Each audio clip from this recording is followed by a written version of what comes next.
CM Revanth Reddy అడుగులు వేస్తూ ఉన్నారు. ఈ దిశగా ఆయన ముందుకు వెళ్తూ ఉన్నారు. సో అటు బడ్జెట్ విషయంలో కావచ్చు, తెలంగాణకు అభివృద్ధి విషయంలో ఏం జరిగినా కూడా వెంటనే ఢిల్లీకి వెళ్ళాలి, అక్కడ కేంద్ర మంత్రులతో భేటీ కావాలి, కూర్చోవాలి, మాకు ఈ బాధ ఉంది తెలంగాణలో, ఇవన్నీ మాకు ఖచ్చితంగా కావాలని చెప్పేసి డిమాండ్ చేయడమా, రిక్వెస్ట్ చేయడమా చేస్తూ ఉన్నారు. అంటే ఏ విధంగా సరే తెలంగాణ రాష్ట్రాన్ని అభివృద్ధి పథంలో ముందుకు తీసుకెళ్లాలన్నదే రేవంత్ రెడ్డి గారి యొక్క లక్ష్యంగా పెట్టుకున్నారని జరిగింది.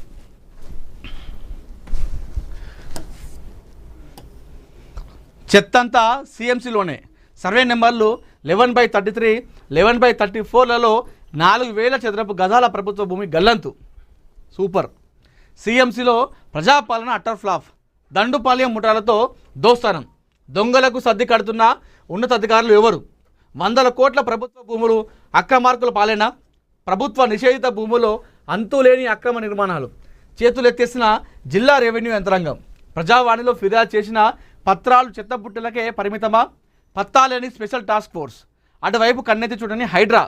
జిహెచ్ఎంసీ చట్టం 1955లోని సెక్షన్ 461A తూట్లు పడుస్తున్న టౌన్ ప్లానింగ్ విభాగం అంట. అవినీతి అక్రమాలతో కంపు కొడుతున్న మున్సిపల్ శాఖ, నిద్రపోతున్న నిఘా వ్యవస్థలు. ఇది కథ. 11/33, 11/34లలో 4,000 చదరపు గజాల ప్రభుత్వ భూమి గల్లంతు. మనం గతంలో కూడా ఈ వార్త ఇవ్వడం జరిగింది. ఏఎన్ఎన్ మహా సంయుక్తంగా ఈ సర్వే నెంబర్ల పైన మనం ఈ భూమి పైన మనం పోరాటం చేస్తూనే ఉంది. ఏఎన్ఎన్ అదేవిధంగా మహా.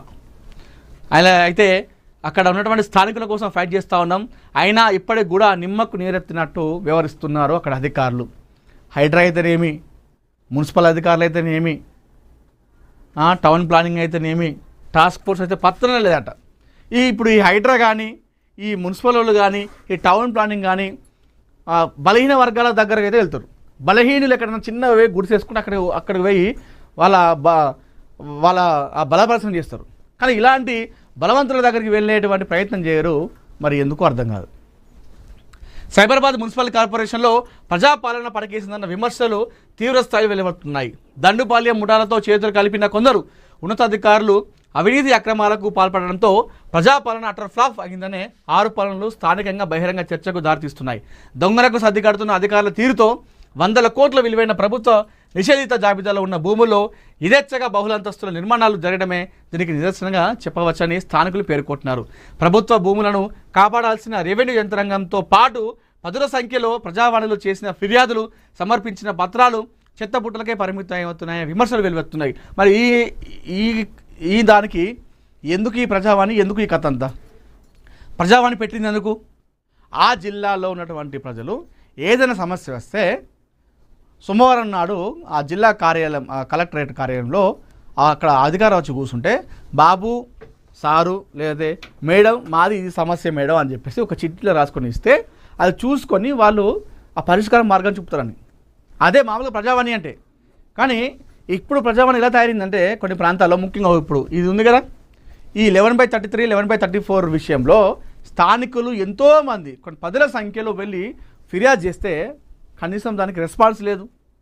తీసుకుపోయి అది చెత్తబుట్టలో వారిస్తారు. ఈ మాత్రం దానికి ఎందుకు ఈ ప్రజావాణి, ఎందుకు ఈ కథ అంతా? ఇది కథ. అక్రమ నిర్మాణాలను అడ్డుకోవాల్సిన స్పెషల్ టాస్క్ ఫోర్స్ పత్తా లేకుండా పోయిందని, హైడ్రా సైతం అటువైపు కన్నెత్తి చూసే పరిస్థితి లేదని స్థానిక ప్రజలు మండిపడుతున్నారు. జిహెచ్ఎంసీ చట్టం 1955లోని సెక్షన్ 461A టౌన్ ప్లానింగ్ విభాగమే తూట్లు పడుస్తూ సొమ్ము చేసుకుంటుందనే ఆరోపణలు కూడా వినిపిస్తున్నాయి. మున్సిపల్ కార్పొరేషన్లో అంతులేని అవినీతి అక్రమాలు జరుగుతున్నప్పటికీ ప్రభుత్వానికి ఎప్పటికప్పుడు సమాచారం చేయవలసిన నిఘా వ్యవస్థలు నిద్రపోతున్నాయనే విమర్శలు కూడా సర్వత్ర వ్యక్తమవుతున్నాయి. అక్కడ మొత్తం అందరూ నిద్రపోతున్నారు. అక్కడ పనిచేసే వాళ్ళందరూ నిద్రపోతున్నారు. అధికారులు, అన్ని డిపార్ట్మెంట్లు. అందుకే రెస్పాన్స్ లేదు, నిఘా వ్యవస్థ లేదు, అక్కడ హైడ్రా లేదు, టాస్క్ ఫోర్స్ లేదు. టౌన్ ప్లానింగ్ ఉన్న అధికారులు మొత్తం వాళ్ళకే వత్తాసు పలుకుతూ అక్కడ ఆ చట్టాలకు తూట్లు పడుస్తూ ఉన్నారు. ఇంకెవరు న్యాయం చేసేది?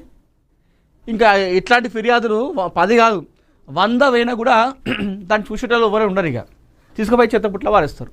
ఈ 11/33, 11/34 సర్వే నెంబర్ల ఈ ప్రభుత్వ భూమి గల్లంతు విషయంలో ఎందుకు అధికారులకు నిమ్మకు నేరెత్తినట్టు వివరిస్తున్నారు?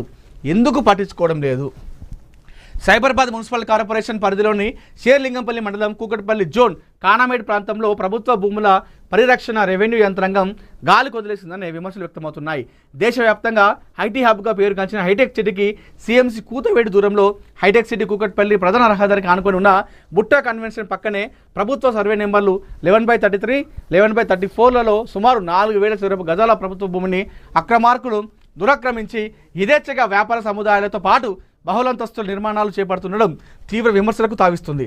రెవెన్యూ రికార్డుల ప్రకారం 22A నిషేధిత జాబితాలో ఉన్న ఈ ప్రభుత్వ భూమిలో సెల్లార్తో పాటు 6 అంతస్తుల నిర్మాణం పూర్తవగా 7వ అంతస్తు పనులు కూడా శరవేగంగా కొనసాగుతున్నాయని స్థానికులు ఆరోపిస్తున్నారు. నగర నడిబొడ్డున ప్రధాన రహదారికి ఆనుకొని అందరి కళ్ళ ముందే నిర్మాణాలు కొనసాగుతున్నప్పటికీ వాటిని అడ్డుకోవాల్సిన అధికార యంత్రాంగం నిమ్మకు నీరెత్తినట్టు వ్యవహరిస్తుందనే విమర్శలు కూడా వెలువెత్తున్నాయి. ఎవరికైనా అనుమానం వస్తుంది, మరి ఎందుకు అధికారులు పట్టించుకోవడం లేదు అంటే వాళ్ళకు ముడుపులు ముట్టినాయి కాబట్టే కదా అనేటువంటి ఒక అనుమానం ఎవరికైనా కలుగుతుంది. ఇక్కడ అదే జరుగుతూ ఉంది. అక్రమ నిర్మాణాలపై ఉక్కుపాదం మోపుతామని ప్రత్యేక టాస్క్ ఫోర్స్ను ఏర్పాటు చేసి కఠిన చర్యలు తీసుకుంటామని పదే ప్రకటించిన అధికార యంత్రాంగం STFను కాగితాలకే పరిమితం చేస్తున్న ఆరోపణలు కూడా వ్యక్తమవుతున్నాయి. అక్రమ నిర్మాణాలను ఆరంభంలోనే అరికట్టాల్సిన అధికార యంత్రాంగం భవన నిర్మాణం చివరి దశకు చేరుకున్నప్పటికీ కూడా ఎలాంటి ప్రభావవంతమైన చర్యలు తీసుకోకుండా మీనామేషాలు లెక్కిస్తుండడం వెనుక లక్షలాది రూపాయల చేతులు మారాయన్న ఆరోపణ కూడా వ్యక్తమవుతున్నాయి. ఇప్పుడు 6వ అంతస్తు కూడా వచ్చినట, చివరి దశకు వచ్చిందట అది బిల్డింగ్. మనం ఈ వార్త అనేది స్టార్టింగ్ నుండే నిర్మాణం నుండే మొదలుపెట్టినాం. ఇవ్వడం ఎప్పుడోసారి ఆపుతారు హైడ్రా అధికారులు. సో చట్టం మీద నమ్మకం ఉంది, ఏదో ఒక రోజు ఆపుతారు అనుకున్నాం. అది 1 అంతస్తువాయ, 2 అంతస్తువాయ, 3వాయ, 4వాయ, 5వాయ, ఆల్మోస్ట్ చివరి దశగా వచ్చేసిందట ఆ బిల్డింగ్ కట్టడం. ఎవరు రాలే, ఎవరు వస్తారు? ఇక లక్షల చేతులు మారినాక ఎవరు వస్తారు? మన ఏదో ఒక మారుమూల గ్రామంలో ఎక్కడో ఒక దగ్గర కడితే అది వేరు. హైటెక్ సిటీ ఐటీ హబ్కి దగ్గరలోనే మెయిన్ రోడ్లోనే సైబరాబాద్ మున్సిపల్ కార్పొరేషన్ పరిధిలోని మెయిన్ రోడ్డుకి ఆనుకొని ఈ బహుళంతస్తుల బిల్డింగ్ కడతా ఉన్నారు. మరి అది ఒక కబ్జా చేసిన ప్రభుత్వ భూమి, అక్కడ వీళ్ళు తీసుకున్నారు అని చెప్పేసి ఇన్ని నెలలుగా కనీసం వాళ్ళ అధికారులు గుర్తించలేదా? కనీసం తెలియదు అధికారులకు. ఎక్కడనో అవుట్స్కట్స్లా చిన్న ఒక గుడిసేసుకొని ఉంటేనే అది హైడ్రా అని చెప్పేసి బుల్లోతో కూల్చి పారేసిర్రే. మరి ఇంత యథేచ్ఛగా లక్షలాది మంది అక్కడ రోడ్డు ప్రయాణం చేస్తూ ఉంటారు. దాని పక్కనే ప్రభుత్వ భూమిని ఆక్రమిస్తే ఇన్ని నెలలుగా కనీసం వాళ్ళ అధికారులకు ఇది ప్రభుత్వ భూమి అని చెప్పేసి తెలియలేదా? ఆ మాత్రం తెలియదా అధికారులకు? చివరి దశకు వచ్చేసింది. అన్ని దశలు కట్టేంత వరకు కూడా అధికారులు అటు వైపు కూడా చూడలే అంటే ఎంత దారుణం ఇది. ఈ సర్వే నెంబర్ 11/33, 11/34 ఈ ప్రభుత్వ భూమిని కాజేసినటువంటి వాళ్ళపైన ఎందుకు చర్యలు తీసుకోవట్లేదు? ఆ నిర్మాణాన్ని ఎందుకు ఆపట్లేదు అధికారులు అనేదే ఇప్పుడు ప్రశ్న. ఇక సెల్లార్తో పాటు 6 అంతస్తుల పూర్తి, 7వ అంతస్తుకు శరవేగంగా సన్నాహాలు. సెల్లార్ నుండి మొదలుకొని 6 అంతస్తులు అయిపోయింది. ఇంకెప్పుడు ఆపుతారు? ఇంకెప్పుడు దాని దగ్గరికి వెళ్తారు? అరే ఇంతమంది ఇన్ని రకాలుగా వాళ్ళు ప్రయత్నాలు చేస్తూ ఉన్నా కూడా అధికారులు పట్టించుకోకపోతే, అక్కడ ప్రభుత్వ యాంత్రాంగం పట్టించుకోకపోతే దిక్కెవరు? మరి ఈ దిక్కెవరు? అక్రమ నిర్మాణాలపై ఉక్కుపాదం ఎక్కడ? మరి ఉక్కుపాదం మోపుతామని చెప్పేసి టాస్క్ ఫోర్స్ చెప్పింది, హైడ్రా చెప్తా ఉంది, అధికారులు చెప్తా ఉన్నారు. మరి వాళ్ళు పత్తా లేకుండా వేరు కదా. ఎక్కడ చెరబడితే, ఎక్కడ ప్రభుత్వ భూమి కబ్జా చేస్తే అక్కడ హైడ్రా ఉంటుంది, అక్కడ టాస్క్ ఫోర్స్ ఉంటుంది అని చెప్పేసి చెప్పినటువంటి ఇదంతా ఇప్పుడు ఎటువైంది? మరి ఎటువైంది? ఆ ఉక్కుపాదం ఏడ మోపుతున్నారు అంటే బలహీనుల పైన ఉక్కుపాదం మోపేది, బలవంతుల మీద కాదా అనేటువంటి అనుమానాలు కూడా ప్రజల్లో వస్తాయి. జిహెచ్ఎంసీ చట్టం 1955లోని సెక్షన్ 461A తూట్లు పడుస్తున్న టౌన్ ప్లానింగ్. ఇప్పుడు టౌన్ ప్లానింగ్ అధికారులు ఉన్నారు. ఎందుకున్నారు వాళ్ళు? అక్కడ జిహెచ్ఎంసీ చట్టం చెప్తా ఉంది, ఆ చట్టానికి వీళ్ళు తూట్లు పడుస్తూ ఉన్నారు కదా. ఇప్పుడు వీళ్ళలాగా ఇష్టం వచ్చినట్టు పోయి కట్టుకుంటూ పోతే అంతేనేగా. మీకు హైదరాబాద్లో భూములు ఏడు ఉంటాయిగా. ఈ రకంగా ఎదురుగా కట్టుకుంటూ పోతా ఉన్నారు మాఫియాగాలు, కేటగాలు. వాళ్ళని అడుగుకోకపోతే రేపటి రోజున అన్ని కబ్జా చేస్తారు. అడిగే నాదుడు ఎవరు?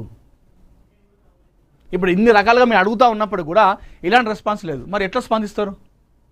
ఏ విధంగా స్పందిస్తారు?